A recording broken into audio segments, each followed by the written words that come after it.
Welcome to simple and tasty solo kitchen.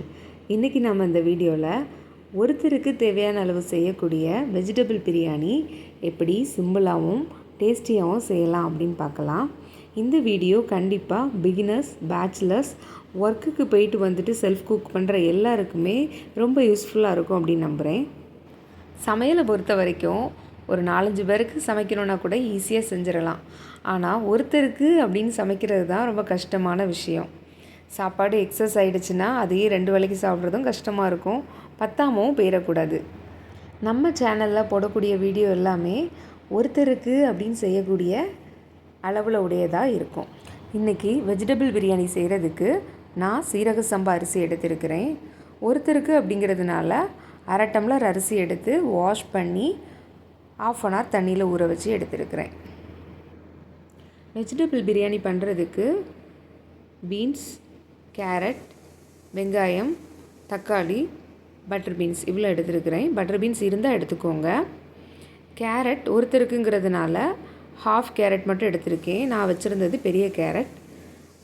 பெரிய வெங்காயம் medium size எடுத்துக்கோங்க. தக்காளியும் நான் வச்சுருந்தது பெருசுங்கிறதுனால 1/2 தக்காளி மட்டும் எடுத்துருக்கிறேன். பீன்ஸ் ஒரு 4-5, பட்டர் பீன்ஸ் இருந்தால் கொஞ்சம் எடுத்துக்கோங்க. மிளகாய் 1/2 மிளகாய் எடுத்துருக்கிறேன். அப்புறம் கொஞ்சம் மல்லி இலை, புதினா இலை, அப்புறம் இஞ்சி வெள்ளைப்பூடு பேஸ்ட் எடுத்துக்கோங்க. என்கிட்ட ஏற்கனவே அரைச்சி வச்சுருந்தது கொஞ்சமாக இருந்தது. வெஜிடபிள்ஸ் எல்லாத்தையுமே வாஷ் பண்ணி கட் பண்ணி எடுத்துக்கோங்க. பட்டை, கிராம்பு, ஏலக்காய், கடல்பாசி, பிரிஞ்சி இலை இதையும் எடுத்துக்கோங்க. நான் இன்றைக்கி குக்கரில் செய்ய போகிறேன். குக்கர் சூடானதும் 5-6 ஸ்பூன் கடலை எண்ணெய் எடுத்துக்கோங்க.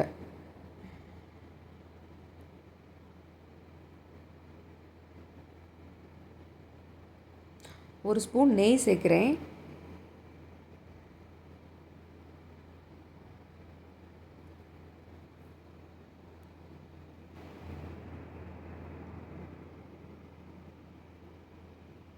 எண்ணெய் சூடானதும்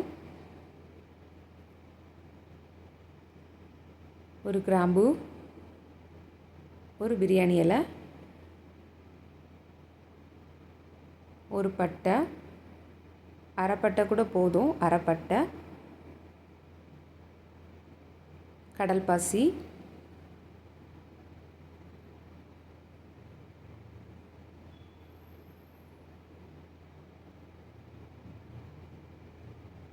எல்லாத்தையும் எடுத்துக்கோங்க. அதுக்கப்புறம் கட் பண்ணி வச்சுருந்த வெங்காயம், அரை பச்சை மிளகாய் எல்லாத்தையும் சேர்த்து நல்லா வதக்கிக்கிடலாம்.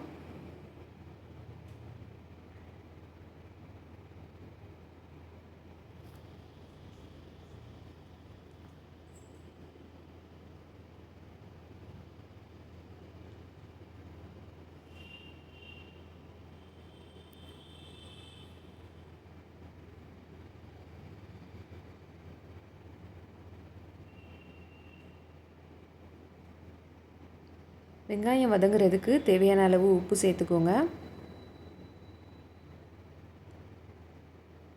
வெங்காயம் நல்லா கோல்டன் ப்ரௌன் கலர் ஆகிற வரைக்கும் வதக்கிக்கிடலாம். வெங்காயம் நல்லா கலர் மாறின பிறகு தக்காளி ஆட் பண்ணிக்கிடலாம்.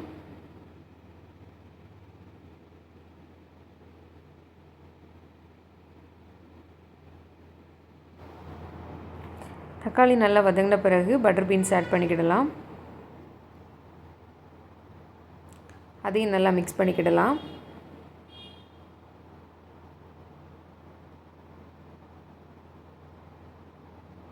இப்போது 1/2 டீஸ்பூன் இஞ்சி வெள்ளைப்பூடு பேஸ்ட் ஆட் பண்ணிக்கிடலாம். அதையும் நல்லா மிக்ஸ் பண்ணிக்கோங்க. இப்போ கட் பண்ணி வச்சுருந்த எல்லா காய்கறி, கேரட், பீன்ஸ் எல்லாத்தையுமே இப்போ ஆட் பண்ணிடலாம். ஆட் பண்ணி அதையும் நல்லா மிக்ஸ் பண்ணிக்கோங்க. வெஜிடபிள்ஸ் எல்லாத்தையும் நல்லா மிக்ஸ் பண்ணிவிட்டு குக்கரோட மூடியை அது மேலேயே வச்சு ஒரு 2 நிமிஷம் மூடி வைக்கலாம். அந்த ஸ்டீமில் காய்கறி எல்லாமே கொஞ்சம் குக்காக இருக்கும். இப்போ பச்சை ஸ்மெல்லாம் போன பிறகு கட் பண்ணி வச்சுருக்கிற கொத்தமல்லி இலை, புதினா இலை அதையும் ஆட் பண்ணி அதையும் மிக்ஸ் பண்ணிக்கிடலாம். இப்போ திரும்பவும் ஒரு 1 நிமிஷம் குக்கரோட மூடியை மேலே வச்சு வேக வச்சு எடுத்துக்கிடலாம்.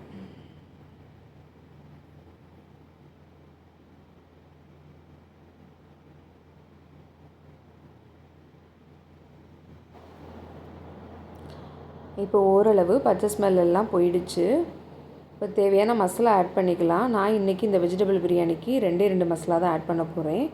ஒன்று வத்தத்தூள், இன்னொன்று பிரியாணி மசாலா. வத்தத்தூள் நான் கடையில் வாங்குகிற தூள் யூஸ் பண்ணியிருக்கிறதுனால நான் கொஞ்சமாக தான் ஆட் பண்ணியிருக்கிறேன். நீங்கள் உங்கள் காரத்துக்கு ஏற்ப சேர்த்துக்கோங்க. பிரியாணி மசாலா 1/4 டீஸ்பூன் ஆட் பண்ணிக்கோங்க. நான் யூஸ் பண்ணியிருக்கிறது சின்ன ஸ்பூன், அதனால் அது நிறைஞ்சிருந்த மாதிரி இருக்கும். 1/4 டீஸ்பூன் கரெக்டாக இருக்கும். இப்போ மசாலா எல்லாம் ஆட் பண்ண பிறகு நல்லா மிக்ஸ் பண்ணிக்கோங்க.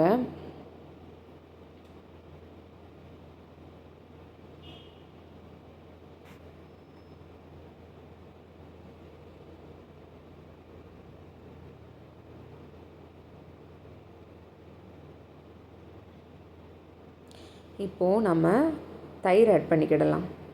1 டீஸ்பூன் தயிர் ஆட் பண்ணிக்கோங்க. நான் யூஸ் பண்ணியிருக்கிறது சின்ன ஸ்பூன், அதனால் 2 ஸ்பூன் போட்ட மாதிரி இருக்கும். ஊற வச்சுருந்த சீரக சம்பா அரிசியை தண்ணி வடிச்சிட்டு அதை ஆட் பண்ணிக்கோங்க.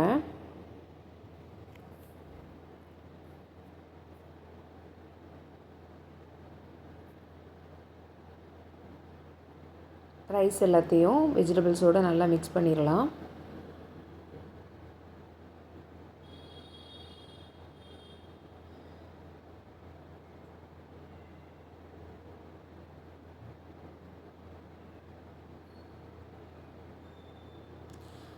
நான் தேங்காய் பால் ஒரு 1/2 டம்ளர் எடுத்து வச்சுருக்கிறேன். தேங்காய் பால் வேணுன்னா சேர்த்துக்கோங்க, இல்லைன்னா தண்ணி கூட சேர்த்துக்கிடலாம். தேங்காய் பால் சேர்க்கும்போது அது கொஞ்சம் டேஸ்ட்டு நல்லாயிருக்கும். 1/2 டம்ளர் அரிசிக்கு 1/2 டம்ளருங்கிறது அளவு. நான் 1/2 டம்ளர் அரிசிக்கு 1/2 டம்ளர் தேங்காய் பால் கூட ஒரு 1/4 டம்ளர் தண்ணி, மொத்தம் 3/4 டம்ளர் சேர்த்துருக்கிறேன். 1க்கு 1 1/2ங்கிற அளவு.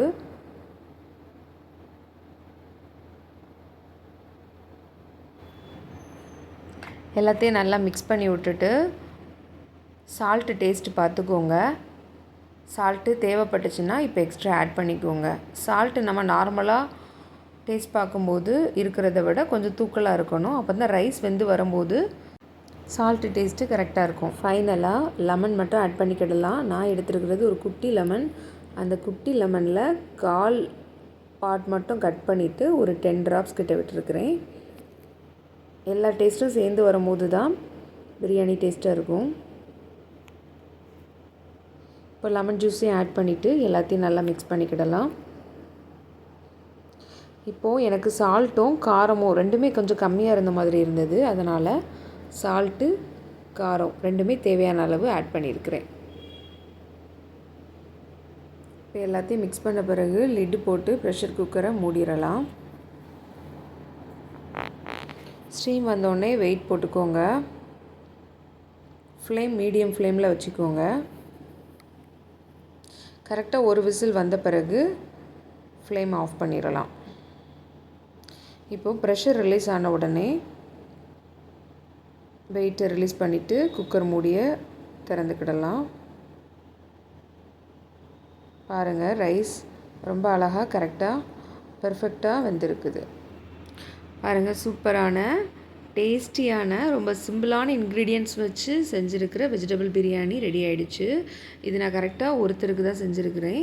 இது கூட நான் தயிர் வெங்காயம் வச்சு லஞ்சுக்கு பேக் பண்ணி எடுத்துருக்கிறேன். இந்த மாதிரி சிம்பிளான இன்க்ரீடியன்ட்ஸோட டேஸ்டியான ஒருத்தருக்குன்னு செய்யக்கூடிய நிறைய ரெசிபிஸ் பார்க்க என்னுடைய சேனலை சப்ஸ்கிரைப் பண்ணுங்கள். இந்த வீடியோ உங்களுக்கு யூஸ்ஃபுல்லாக இருந்தால் லைக் பண்ணுங்கள், ஷேர் பண்ணுங்கள், என்னுடைய சேனலை சப்ஸ்கிரைப் பண்ணுங்கள்.